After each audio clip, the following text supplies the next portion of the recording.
So, tell me something terrible.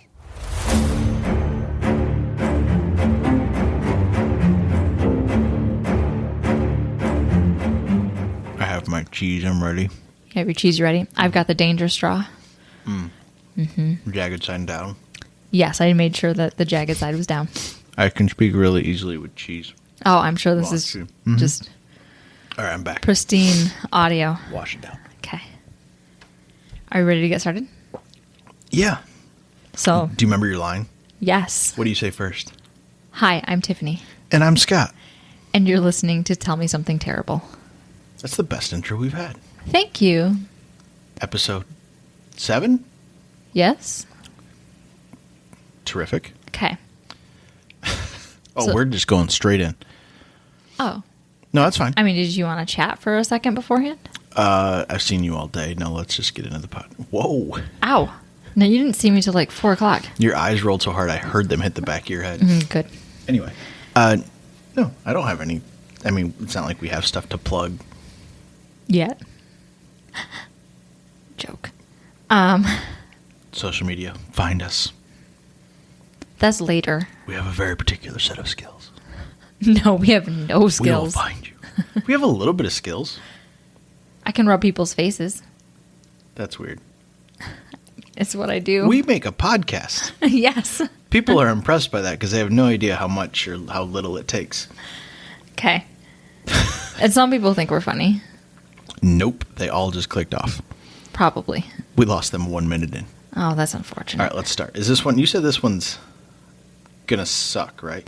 It's everything you absolutely hate. Good. Yep. Does it take place in Ohio too? No. Oh, then it really would have hit all the. Yeah. Okay. No, this one is for our solo French listener, which may or may not be someone in your family. Maybe. Feel free to reach out. Yeah. I have family that lived in France, and we have someone who listens. We're not stalkers. It just our host tells us everything about what app and locations where people use. And there's someone that listens from France. So if you're actually in France, I'm not going to say like bonjour and butcher it and Please sound don't. super American. But I'm assuming it's one of my cousins who used to live there. Yeah. If it is, let us know? Question Yeah. mark? Hit us up on social media. Yeah. Or tech. No, I don't think you have a phone number. But anyway. So this took place in France? Yes. Oh, good. Yep. Is there a bunch of towns you're not going to be able to pronounce? Shit. I meant to look up some pronunciation beforehand, No, and you're I going to did do not. great. No, thanks. Every vowel's hard. I was Consonant? waiting No. for the sweetie. Oh, no. All right. All right, ready? Yes. So today I'm going to tell you about the bizarre and terrible case of Pauline Picard. Okay. Okay. It has all the things Isn't you love. Picard like a French person? Or like a famous person? Obviously French person. Isn't it like Picards that are famous? Are you thinking about Picasso? No. Then I don't know. Okay. Okay. So it has everything you love in a case. It's old. It's a mystery. It's unsolved. And it's about a child. Great. You're going to love it. Why unsolved? It's I guess every unsolved case would classify as terrible by my definition, so I guess I should have expected more of those in this setting. yes. So, ready to get started? What if I Yeah? was just like, nope, I need A minute. yeah, I need a minute. Just a quick pause, guys. I'm going to meditate. You guys just hold tight. Just awkward silence for 2 minutes. Okay, so on April 6th, where's my pen? On April 6th, 1922, I wasn't born yet. not yet, in the village of,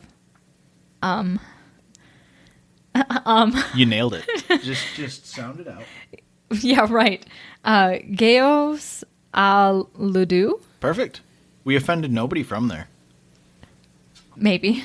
Okay, nobody from that village. No. So it's located in Brittany, France. A 2-year-old Pauline Picard disappeared while playing on her family's farm. Did you say 2? 2. Okay. So she didn't run away. Maybe. It's one of the theories is that she just stormed off after a fit. Okay, but like she's not going to like get on a bus at 2 in like hop country. Like No. Like she might have ran off and like forgot where she was, but it wasn't like teenage angst. No. Nope. Okay. 2 years old. So after her disappearance, over 150 people searched the family farm and the surrounding woods and the countryside, looking for signs of the missing child. Not a trace of the girl was found. It was assumed that she may have wandered off and died in the cold or had been attacked and eaten by a literal wild boar. I can just imagine them trying to look for footprints, and they're like 2 inches long. And they're like, we can't track her. Well, no duh. She doesn't leave footprints. She weighs 12 pounds. That's so sad. So there were rumors following her disappearance that she was kidnapped by gypsies. Okay, wow. Yeah, well, it's the 20s. Yeah. And in Europe. Yeah, Europe and their relationship with gypsies has always been a little sketch. So Europe and its relationship with anything that's not Germany. white. Yeah.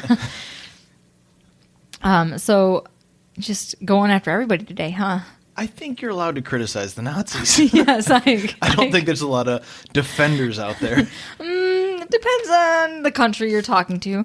Well, Germany doesn't defend them. So. No, Germany's like, fuck you, Nazis. But I can think of one particular country that's struggling with that relationship right now. Okay, proceed with your horrible thing. Anyway, approximately a month later and 217 miles away in the town of Cherbourg, maybe? Cherbourg? Just say them confidently and I'll nod. Okay.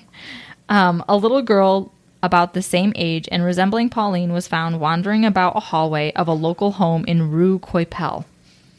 Perfect. Yep. See? It translates to the red pigeon. No, I have no idea.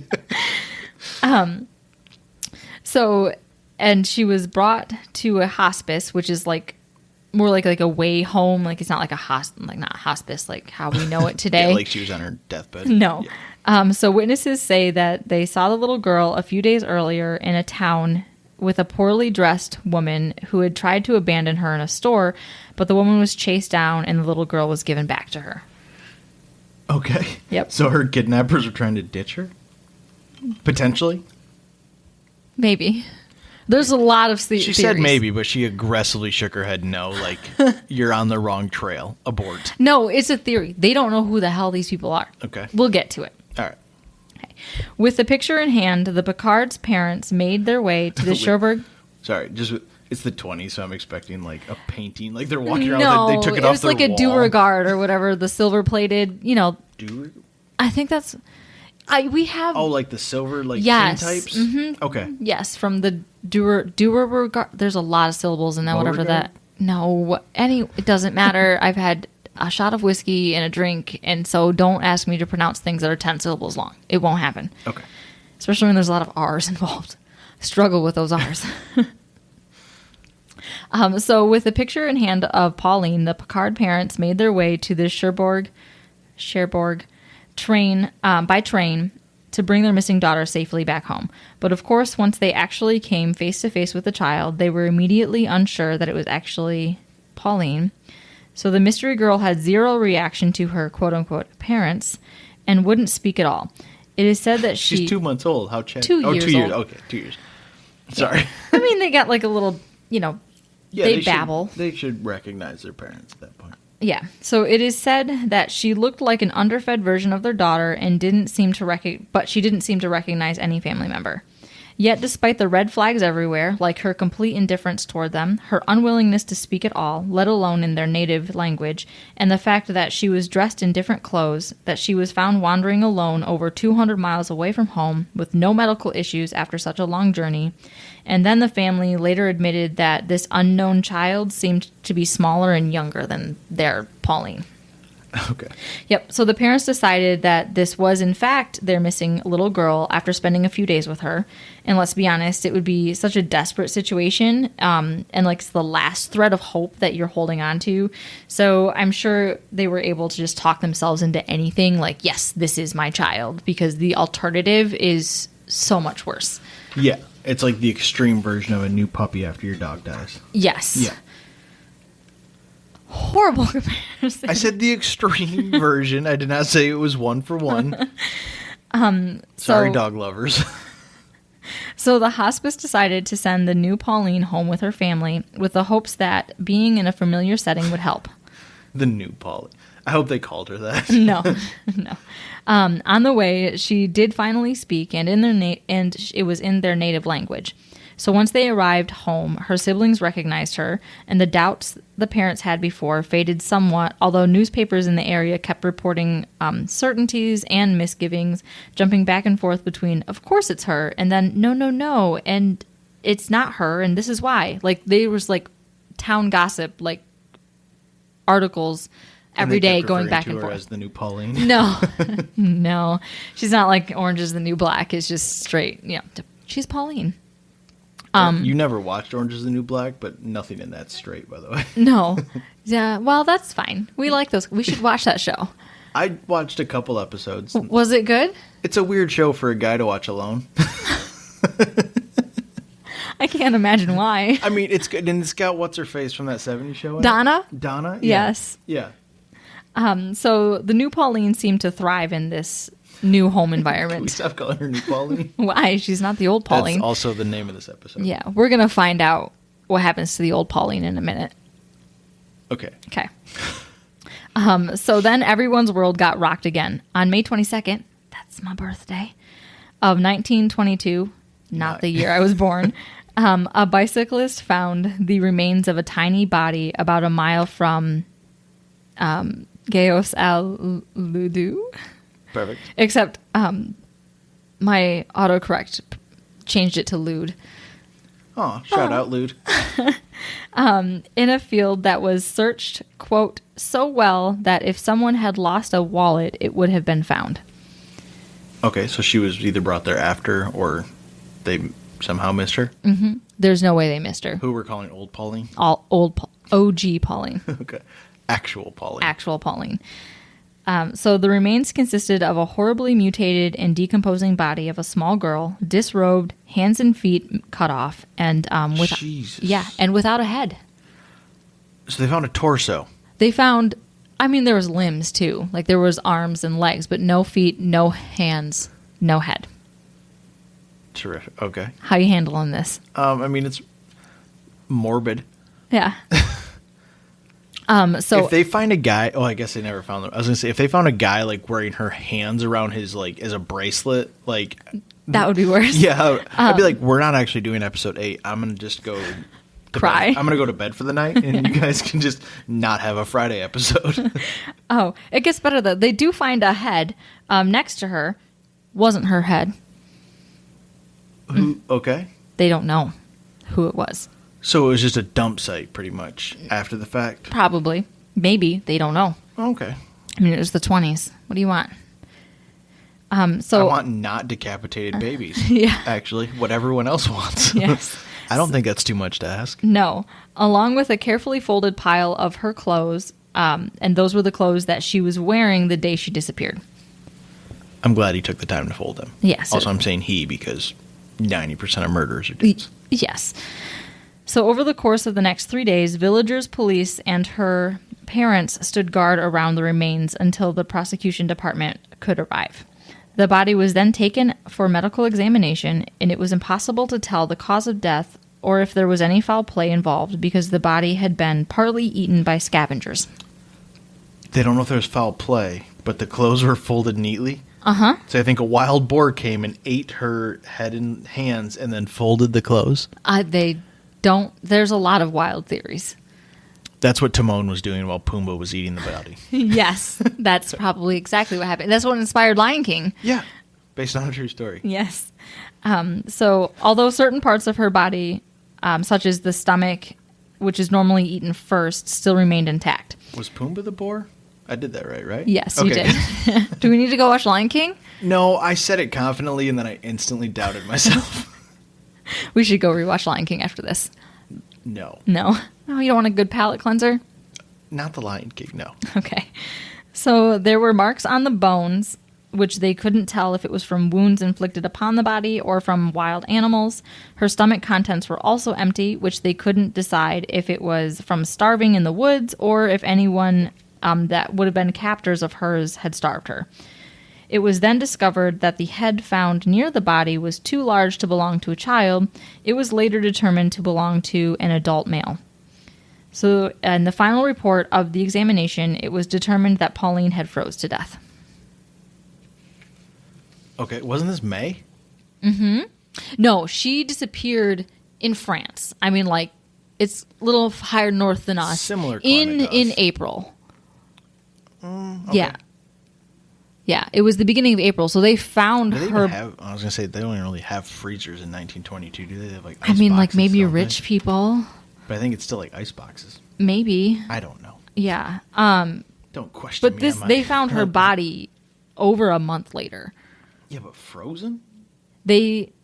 I mean, I guess April nights probably do get down into freezing, but that's... Yeah, that's what they decided, was that ultimately she had froze to death. And if she was plain in April, like, it's probably, like, nice enough during the day where you're not in warm clothes, and if you wander off, like, you're going to get cold at night. Right, except again, how is she missing her feet and her hands and her Well, head? no. Trust me. There's a lot of question marks still. Yes. I'm just saying, like... Her torso may have frozen at some point, but they know for sure it was placed there a few days after she disappeared because they had... Canvassed the area. Oh, Yeah. yeah, 150 people. Like, it was quoted that... It's probably half the village. Yeah, and then some. So to recap, we Probably have... included the killer. Oh, no, probably. They do show up to the scene. I know. Anyway, so to recap, we have a missing known toddler, an unknown toddler given the identity of the aforementioned missing child, a mother that tried to abandon the unknown child, a headless body of a child in a field, and the head of an adult male. I was going to say, and the bodiless head of an adult male. Yes. There is only one more player in all of this, which is the family of the unknown child that she belongs to. New the family. Pauline? Yes, New Pauline. Okay. So, and then after that, we can discuss all of the rumors and wildly speculate along with all of the villagers and newspapers and the police. Okay. Okay. I love wild speculation and no definitive ending. It's great.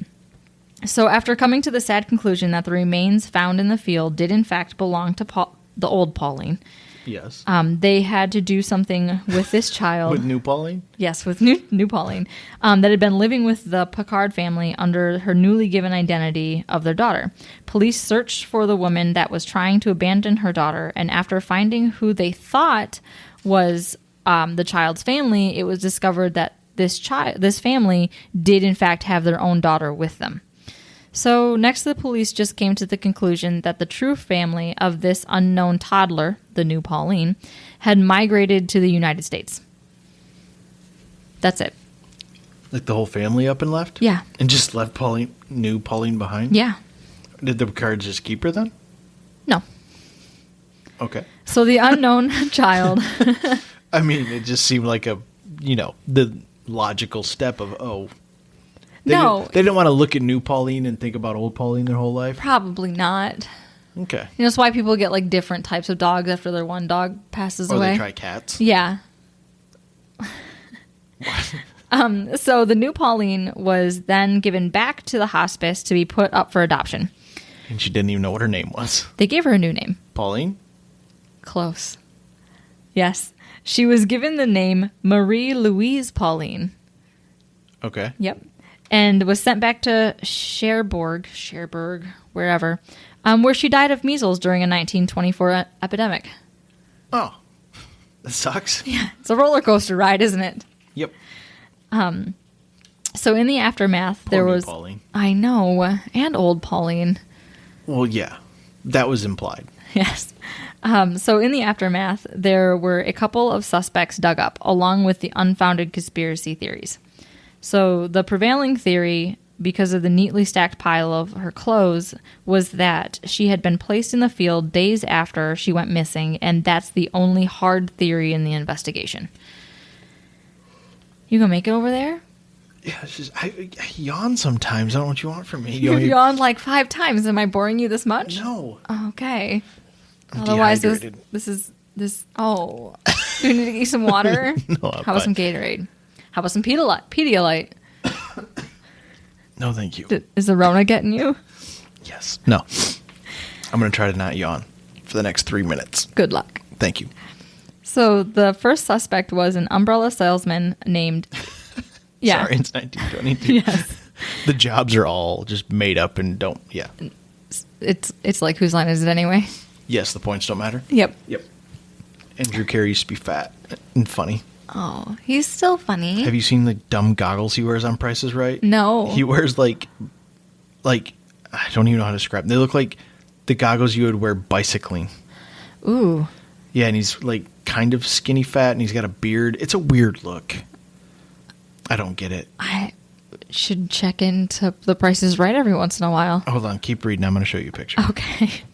So the first suspect was that umbrella salesman named Karaman, who worked as a farmhand for the Picards. He was invited to breakfast the morning that Pauline went missing.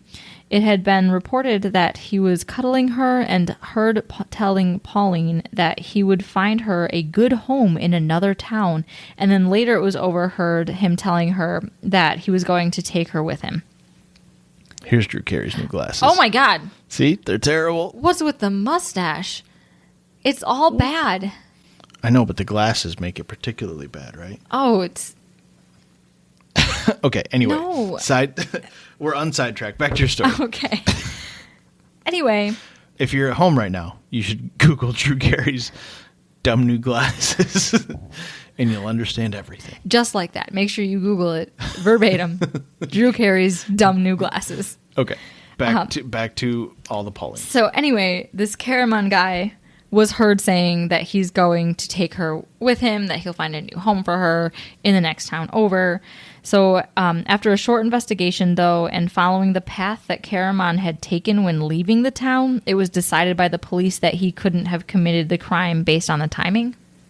That 1920s police work is spot on. Yep. So.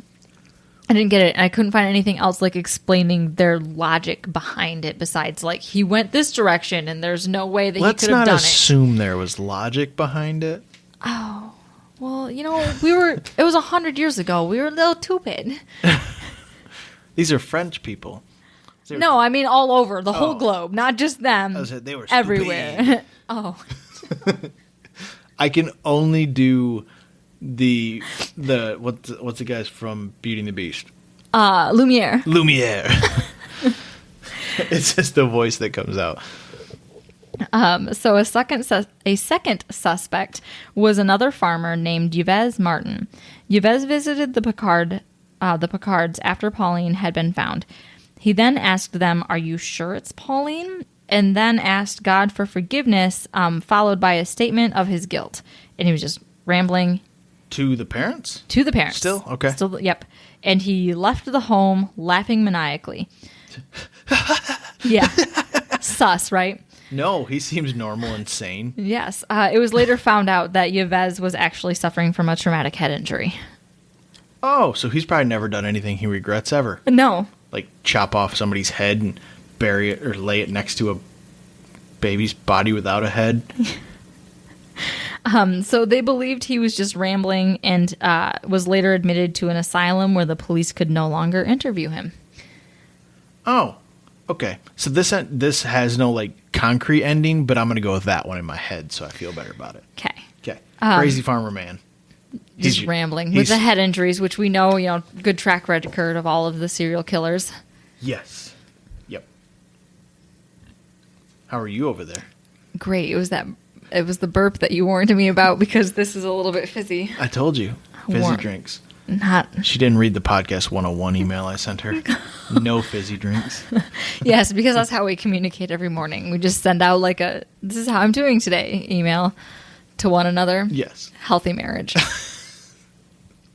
So apart from the first theory that Pauline was kidnapped by gypsies, a few more far-fetched theories were offered up. First was accusing the father of Pauline's death. A French newspaper claimed that Pauline's father, Francois, knew that one, was an abusive man prone to frequent violent outbursts, and that he had killed his daughter or a family recluse named Remorpi. Don't matter. He's not real. He's not real? No. Yep. It was like another theory was that this man Range did it. You want me to say it with a Midwest accent? Make fun of my Lumiere accent and then say Range. I'll say it with my Midwest accent. How do you spell it? Ronge. Yeah, it's probably Orange. But this person was not mentioned in any other sources other than this Algerian newspaper. So perhaps... Why is Algeria weighing in on a French baby murder? Dude, it was like a big deal. Okay. Like in Paris, there This was the newspapers. Elizabeth Smart of 1922. Yeah. Okay. Or like... I also don't really know where Algeria is at, so... I don't know either. Geography. It's every Yep. American strong suit. Yep, we're gonna start We're just gonna start editing in geography clips here. Oh, great idea. Not gonna happen. No. I talked to our audio engineer. It's not gonna happen. Oh, he had a one-on-one? Yeah. Little one-on-one. Yeah. Confab. Confab? Yeah. Google it. It's No. a discussion. Oh. You want to know why I know that? Why? Because in baseball they have confabs on the mound, and it's like when they discuss things like with the pitcher and the catcher and the pitching coach. Anyway, I thought we weren't going to make sports references anymore. I was just telling you how I knew a word you didn't know. Okay, this happens like once a year. Just let me just bask in this. it. Yes, in this glow. Yeah. So it was also decided that may have been made up by Yves, and that maybe the Yves guy actually did witness a murder, but he had invented a perpetrator. Are you saying Range was a rouge? Probably. Okay. They don't know. It was mentioned in one newspaper, so In Algeria. yes, very legit sourcing. Yeah, for sure. Yep. Or it was based on a rumor that was popular amongst the villagers. Maybe a rich family stole Pauline because their own daughter had died, and if word got out that their daughter was dead, they would lose their inheritance. They replaced new Pauline with old Pauline. The gypsies actually stole new Pauline, and they were replacing her with old Pauline. It all makes sense now. Oh my gosh. All the circles. Yes. So the body in the field was not Pauline's, but the daughter of the wealthy couple that had died, that they couldn't let people know had died because then they would lose their money. That seems like far-fetched. Yes. It's still crazy farmer to me. Yes. So this farmer started... this farmer. This rumor started... It's the 20s, they're all farmers. Yes. Or umbrella salesmen. Yes. So this rumor started because the reports of two mysterious strangers hanging about the town watching Pauline the day of her disappearance. So despite all the wild speculation and inconclusive investigation into Pauline's death, her family accepted that the tiny body found was indeed their daughter's. She was then buried in the local cemetery with her death date recorded as April 6th, 1922, which is the day she disappeared. Okay. So how do you feel after that? I mean, you knew it was going to be super sad, and then you withheld the information that she was just a torso with limbs. But yeah, no, there's like, it's not even the fact that there's like one loose end, there's like six. Yeah. Like, we don't know who new Pauline is, old Pauline is. We don't know the family of new Pauline because the police were like, yeah, we can't find them. They must have immigrated. Well, there's just a random dude's head. Yep. No clue. They don't know. There had to be a missing person. Back then, you could go off the grid and no one would know. This is Jack the Ripper time, right? No, he was the mid to late 1800s. Was he? I think so. He was that far back? I think so. Okay. I don't know. We only watched like everything that comes out on Jack the Ripper. You think history is so not my strong suit in this podcast. History and geography, I'm embarrassed. Usually if we talk about them, I'm like, I just don't know. It makes me feel very stupid. Bring your word back from earlier. Not one pid, two pid? Not a one pid, that's our dog. Two pid. Anyway. But no, it definitely hit the terrible nail on the head. Yes. I thought you'd appreciate it. Appreciate's not the word, but yeah. I appreciate you. Anyway. Just bringing you down. Yeah. All right. Hopefully episode 8's not as sad. Is it? Teaser time. I mean, it's not as in depth with the deaths, but there's quite a few of them. There's less Paulines. There's less Paulines. There's only mention of one child. Oh, good. Nobody's going to listen to episode 8 now. Anyway, we got a bunch of new likes and follows on our Facebook page. Mm-hmm. So that was fun. We appreciate it. Oh, do you have sources for this? Oh, yes. So the sources. The Strange Story of Pauline Picard from strangeoutdoors.com. Is that the Argentinian website?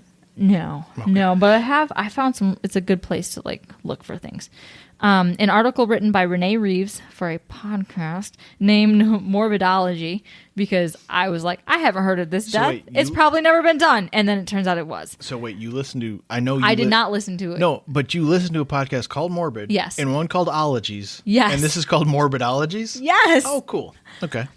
Shout out to all three of those podcasts. Yes. I should probably listen to Morbidology. I'd probably enjoy it. You probably would.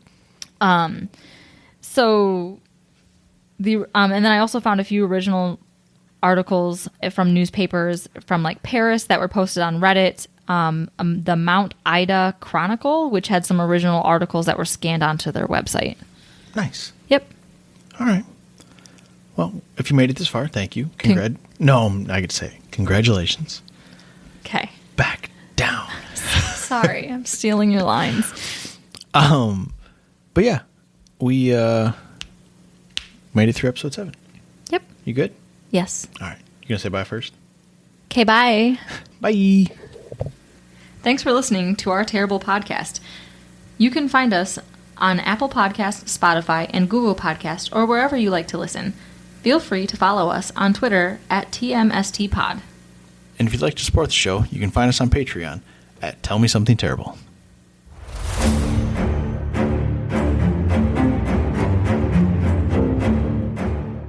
Oof, that was terrible.